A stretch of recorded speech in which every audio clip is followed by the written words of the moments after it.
Hello ಸ್ನೇಹಿತರೆ, welcome back to my channel. ನಾನು ಸರೋಜಾ. ಸ್ನೇಹಿತರೆ, ನಾನು ಈ ದಿನ ನಿಮಗೆ ಮನೆಯಲ್ಲೇ ರೆಡಿ ಮಾಡ್ಕೊಳ್ಬಹುದಾದಂತಹ ಒಂದು ಸೂಪರ್ ಆಗಿರುವಂತಹ ಅಷ್ಟೇ ಎಫೆಕ್ಟಿವ್ ಆಗಿ ರಿಸಲ್ಟ್ ಕೊಡುವಂತಹ ನ್ಯಾಚುರಲ್ ಹೇರ್ ಡೈನ ಬಗ್ಗೆ ಮಾಹಿತಿ ಕೊಡ್ತಿದ್ದೀನಿ.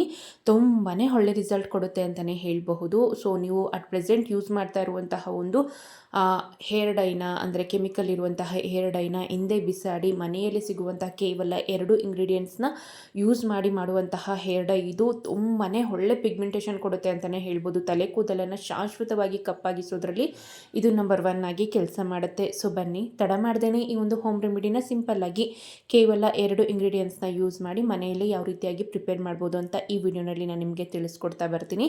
ಮೊದಲನೇದಾಗಿ ನಾನು ಒಂದು ಬಾಣಲಿಯನ್ನು ತೆಗೆದುಕೊಂಡಿದ್ದೀನಿ. ಇದಕ್ಕೆ ಒಂದು 3ರಿಂದ 4 ಟೇಬಲ್ ಸ್ಪೂನ್ ಆಗೋಷ್ಟು ಸಾಸಿವೆ ಮಸ್ಟರ್ಡ್ ತೆಗೆದುಕೊಂಡಿದ್ದೀನಿ. ಒಂದು 4ರಿಂದ 5 ಟೇಬಲ್ ಸ್ಪೂನ್ ಆಗೋಷ್ಟು ಬೇಕಾಗುತ್ತೆ.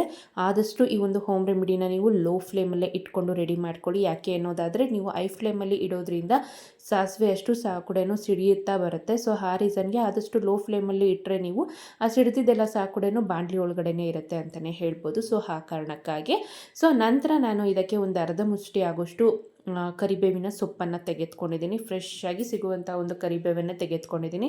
ಅಕಸ್ಮಾತ್ ನಿಮ್ಮ ಮನೇಲಿ ಏನಾದರೂ ಒಣಗಿರೋದೇ ಇತ್ತು ಅನ್ನೋದಾದರೆ ನೋ ಪ್ರಾಬ್ಲಮ್, ಅದನ್ನೇ ಯೂಸ್ ಮಾಡಿ.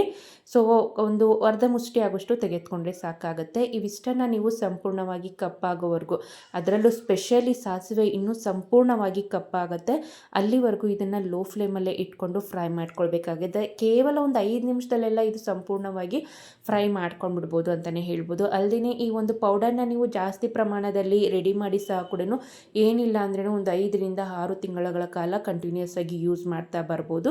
ಯಾವುದೇ ರೀತಿಯಾದಂಥ ಕೆಡುವಂಥ ಚಾನ್ಸಸ್ ಅನ್ನೋದು ಇರೋದಿಲ್ಲ, ಬಹಳ ಕಡಿಮೆ ಇರುತ್ತೆ. ಸೊ ಆ ರೀಸನ್ಗೆ ನೋಡಿ ಇಷ್ಟು ಕಪ್ಪಾಗಬೇಕು. ಕರಿಬೇವು ಇಷ್ಟ ಆದರೆ ಸಾಕಾಗುತ್ತೆ. ಸ್ವಲ್ಪ ಒಂದು ಬ್ರೌನಿಷ್ ಕಲರ್ ಬಂದರೆ ಸಾಕು ಕರಿಬೇವಿನ ಸೊಪ್ಪು. ಸಾಸಿವೆ ಮಾತ್ರ ಸಂಪೂರ್ಣವಾಗಿ ಕಪ್ಪಾಗಿರಬೇಕು. ಸೊ ಇದನ್ನು ಸ್ವಲ್ಪ ತಣ್ಣಗಾಗೋದಕ್ಕೆ ಬಿಟ್ಟು ನಂತರ ಒಂದು ಪುಟ್ಟದಾದಂತಹ ಮಿಕ್ಸಿ ಜಾರ್ಗೆ ಹಾಕಿ ಇದನ್ನು ಸಂಪೂರ್ಣವಾಗಿ ಪೌಡರ್ನ ರೆಡಿ ಮಾಡ್ಕೊಳ್ಬೇಕಾಗತ್ತೆ. ಬೇಗನೆ ಪೌಡರ್ ಆಗಿಬಿಡುತ್ತೆ. ಯಾಕೆ ಅಂದರೆ ಇದು ಸಂಪೂರ್ಣವಾಗಿ ಫ್ರೈ ಆಗಿರೋ ರೀಸನ್ಗೆ ಸೊ ಇದು ಸಂಪೂರ್ಣವಾಗಿ ಪೌಡರ್ ಆಗುತ್ತೆ ಅಂತಲೇ ಹೇಳ್ಬೋದು. ಇದರ ಮಧ್ಯೆ ನನ್ನಲ್ಲಿ ನಿಮಗೆ ಒಂದು ರಿಕ್ವೆಸ್ಟ್, ನೀವೇನಾದರೂ ಈ ಒಂದು ಚಾನಲ್ನ ಇದೇ ಮೊದಲನೇ ಬಾರಿ ನೋಡ್ತಿದ್ರೆ ಮತ್ತಷ್ಟು ಬ್ಯೂಟಿ ಟಿಪ್ಸ್ಗಾಗಿ ದಯವಿಟ್ಟು ಈ ಚಾನಲ್ನ ಸಬ್ಸ್ಕ್ರೈಬ್ ಮಾಡ್ಕೊಳ್ಳಿ. ಹಾಗೆ ಪಕ್ಕದಲ್ಲಿರುವಂತಹ ಬೆಲ್ ಐಕನ್ನ ಕ್ಲಿಕ್ ಮಾಡಿ ಹಾಲ್ ಅಂತ ಕೊಡಿ. ಸೊ ದಟ್ ನಾನು ಹಾಕುವಂತಹ ಮುಂದಿನ ಇದೇ ರೀತಿಯಾದಂತಹ ಬ್ಯೂಟಿ ಟಿಪ್ಸ್ನ ನೋಟಿಫಿಕೇಷನ್ಸ್ ನಿಮ್ಮವರೆಗೂ ಬರುತ್ತೆ. ಈಗ ಆಲ್ರೆಡಿ ಯಾರ್ಯಾರು ನನ್ನ ಚಾನಲ್ನ ಸಬ್ಸ್ಕ್ರೈಬ್ ಮಾಡ್ಕೊಂಡಿದ್ದೀರೋ ಅವರಿಗೆಲ್ಲ ಸಹ ಕೂಡ ಹೃತ್ಪೂರ್ವಕವಾದ ಧನ್ಯವಾದಗಳು. ಸೊ ನೋಡ್ಬೋದು ಸ್ನೇಹಿತರೆ, ಎಷ್ಟು ಚೆನ್ನಾಗಿ ಪೌಡರ್ ಆಗಿದೆ ಅನ್ನೋದಾದರೆ, ಅಂದರೆ ಮಸ್ಟರ್ಡ್ ಅಂದರೆ ಸಾಸಿವೆಯಲ್ಲಿ ಒಂದಿಷ್ಟು ಆದರೂ ಸಹ ಕೂಡ ಜಿಡ್ಡಿನಂಶ ಇದ್ದೇ ಇರುತ್ತೆ. ಸೊ ಆ ರೀಸನ್ಗೆ ನೀವು ಆ ಪೌಡರ್ನ ಒಂದು ಸಲ ಟಚ್ ಮಾಡಿದ್ರೆ ಸಾಕು, ಆ ಒಂದು ಕಪ್ ಅನ್ನೋದು ಹಾಗೇ ಉಳಿಯುತ್ತೆ. ತುಂಬ ಸಲ ನೀವು ಸೋಪ್ ಹಾಕಿ ವಾಶ್ ಮಾಡಿದ್ರೂ ಸಹ ಕೂಡ ಆ ಒಂದು ಕಲರ್ ಅನ್ನೋದು ಹೋಗೋದಿಲ್ಲ, ಅಷ್ಟು ಡಾರ್ಕ್ ಆಗುತ್ತೆ ಅಂತಲೇ ಹೇಳ್ಬೋದು. ಸೊ ನಾನು ಸಂಪೂರ್ಣವಾಗಿ ಎಷ್ಟು ಪೌಡರ್ನ ರೆಡಿ ಮಾಡಿ ಇಟ್ಕೊಂಡಿದ್ದೀನೋ ಸೊ ಅಷ್ಟು ಪೌಡರ್ನ ಒಂದು ಕ್ಲೀನಾಗಿರುವಂತಹ ಬೌಲ್ಗೆ ಟ್ರಾನ್ಸ್ಫರ್ನ ಮಾಡ್ಕೊಂಡಿದ್ದೀನಿ. ಇದಕ್ಕೆ ಏನು ಮಾಡಬೇಕು ಅನ್ನೋದಾದರೆ, ನಿಮ್ಗೆ ಎಷ್ಟು ಬೇಕೋ ಅಷ್ಟು ಅಳತೆ ಪ್ರಕಾರವಾಗಿ ಇಳಬೇಕು ಅನ್ನೋದಾದರೆ ಒಂದು 2 ಟೇಬಲ್ ಸ್ಪೂನ್ ಆಗೋಷ್ಟು ತೆಂಗಿನೆಣ್ಣೆನ ಹಾಕಿ ಚೆನ್ನಾಗಿ ಮಿಕ್ಸ್ ಮಾಡ್ಕೊಳ್ಬೇಕಾಗತ್ತೆ. ಅಕಸ್ಮಾತ್ ನೀವೇನಾದರೂ ಹರಳೆಣ್ಣೆ ಯೂಸ್ ಮಾಡ್ತಿದ್ದೀರಾ ಅನ್ನೋದಾದರೆ ದಯವಿಟ್ಟು ಅದನ್ನೇ ಯೂಸ್ ಮಾಡಿ. ಇನ್ನೂ ತುಂಬಾ ಒಳ್ಳೆ ರಿಸಲ್ಟ್ ಕೊಡುತ್ತೆ ಮತ್ತು ತಲೆ ಕೂದಲಿನ ಆರೋಗ್ಯಕ್ಕೆ ಸಹ ಕೂಡ ತುಂಬಾ ಒಳ್ಳೆಯದು ಅಂತಲೇ ಹೇಳ್ಬೋದು. ಸೊ ನೋಡ್ಬೋದು, ನಾನು ಕೈಯಲ್ಲಿ ಟಚ್ ಮಾಡಿದ್ದಷ್ಟೇ, ಇನ್ನೂ ಆಯಿಲ್ನ ಸಹ ಕೂಡ ಹಾಕ್ಕೊಂಡಿಲ್ಲ. ಸೊ ಎಷ್ಟು ಚೆನ್ನಾಗಿ ಆ ಒಂದು ಕಲರ್ ಅನ್ನೋದು ಕೈಗೆ ಅಂಟ್ಕೊಂಡಿದೆ ಅಂತ. ಸೊ ನಂತರ ಇದಕ್ಕೆ ನಾನು ತೆಂಗಿನೆಣ್ಣೆನ ಹಾಕಿ ಒಂದು 2 ಟೇಬಲ್ ಸ್ಪೂನ್ ಸಾಕು. ನೀವು ನಾರ್ಮಲ್ ಆಗಿ ಹೇರ್ ಡೈನೆಲ್ಲ ಯಾವ ಒಂದು ಕನ್ಸಿಸ್ಟೆನ್ಸಿಯಲ್ಲಿ ಯೂಸ್ ಮಾಡ್ತೀರೋ ಸೊ ಆ ಒಂದು ಕನ್ಸಿಸ್ಟೆನ್ಸಿಯಲ್ಲಿ ಈ ಒಂದು ಹೇರ್ ಡೈನ ನೀವು ರೆಡಿ ಮಾಡ್ಕೊಳ್ಬೇಕು. ಸೊ ಆ ರೀಸನ್ಗೆ ಆದಷ್ಟು ಕಡಿಮೆ ತೆಂಗಿನೆಣ್ಣೆನ ಯೂಸ್ ಮಾಡಿದ್ರೆ ತುಂಬಾ ಉತ್ತಮ.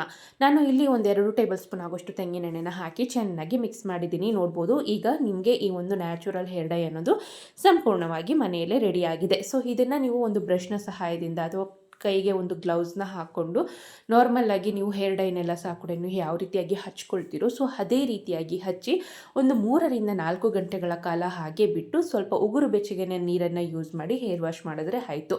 ಸೊ ಇದೇ ರೀತಿಯಾಗಿ ನಿಮಗೆ ಇಷ್ಟ ಬಂದಾಗ ಈ ಒಂದು ಹೇರ್ ಡೈನ ನೀವು ಮನೆಯಲ್ಲೇ ಪ್ರಿಪೇರ್ ಮಾಡಿ ಸುಲಭವಾಗಿ ಹಚ್ಕೊಳ್ಬೋದು. ಒಂದು ಸಲ ನೀವು ಹಚ್ಕೊಂಡ್ರೆ ಎಷ್ಟು ಸಲ ಸಹ ಕೂಡ ವಾಶ್ ಮಾಡಿದ್ರೂ ಆ ಒಂದು ಪಿಗ್ಮೆಂಟೇಷನ್ ಅಂದರೆ ಆ ಒಂದು ಕಪ್ಪು ಬಣ್ಣ ಅನ್ನೋದು ಒಂದಿಷ್ಟು ಸಹ ಕೂಡ ಹೋಗೋದಿಲ್ಲ. ನಿಮ್ಮ ತಲೆ ಕೂದಲು ಎನಿ ಟೈಮ್ ಕಪ್ಪಾಗಿರೋದಕ್ಕೆ ತೆಗೆಯೋದಕ್ಕೆ ತುಂಬ ಅಂದರೆ ತುಂಬಾ ಸಹಾಯ ಮಾಡುತ್ತೆ.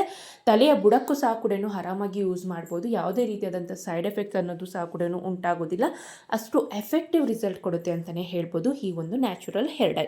ಸೊ ಇದಿಷ್ಟು ಈ ಮಾಹಿತಿ ಆಗಿತ್ತು ಸ್ನೇಹಿತರೆ. ಈ ವಿಡಿಯೋ ನಿಮಗೆ ಇಷ್ಟ ಆಗಿದೆ ಅಂದ್ಕೊಂಡಿದ್ದೀನಿ. ಇಷ್ಟ ಆಗಿದ್ದಲ್ಲಿ ದಯವಿಟ್ಟು ಲೈಕ್ ಮಾಡಿ, ಆದಷ್ಟು ಯೂಸ್ಫುಲ್ ಆದಂಥ ವಿಡಿಯೋನ ನಿಮ್ಮ ಫ್ಯಾಮಿಲಿ ಮೆಂಬರ್ಸ್ ಫ್ರೆಂಡ್ಸ್ಗೆ ಆದಷ್ಟು ಶೇರ್ ಮಾಡಿ ಅಂತ ಕೇಳ್ಕೊಳ್ತಾ ಮುಂದಿನ ಇಂಟ್ರೆಸ್ಟಿಂಗ್ ಬ್ಯೂಟಿ ಟಿಪ್ಸ್ ಒಂದಿಗೆ ಮತ್ತೊಮ್ಮೆ ಸಿಗ್ತೀನಿ. ವಿಡಿಯೋ ನೋಡಿದ್ದಕ್ಕಾಗಿ ಧನ್ಯವಾದಗಳು.